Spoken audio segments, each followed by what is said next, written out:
Today's a big day in the fight over abortions in Texas. A trigger law banning nearly all abortions is now in effect, something that hasn't happened in nearly 50 years. Michael Aspia is here tonight with a look at the law and what it means. Mike? Well, Rudy, most abortions actually became illegal in Texas last September. You'll remember that's when Senate Bill 8 went into effect, banning abortions after about 6 weeks. But as of today, performing nearly any abortion in our state falls into the most serious classification of crimes, a felony. Now, all of this came into play when Roe v. Wade was overturned by the Supreme Court this summer, and it brings much harsher penalties to those who perform an abortion.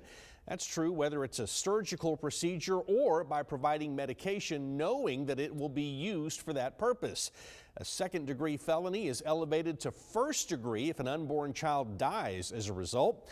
Carries a penalty of up to life in prison and at least a $100,000 fine. Also important to note that there are no exemptions allowed for cases of rape or incest. Of course, you can count on politicians to use this issue to try to drive voters to the polls this November. But as to which party it will benefit most, well, political expert Jason Whiteley says it's hard to tell. The thing that I'll be watching is whether this, issue and the trigger law and the headlines that it creates, whether that actually drives out independent voters and suburban women.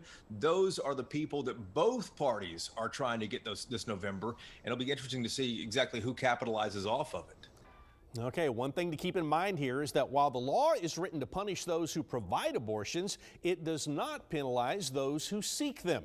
In other words, a pregnant woman getting an illegal abortion would not be guilty of a crime. In the meantime, if you are a Texas resident and are seeking an abortion, you're going to have to leave the state in order to have the procedure done, something many women say they are willing to do. Leslie? All right, Mike, thanks for that report.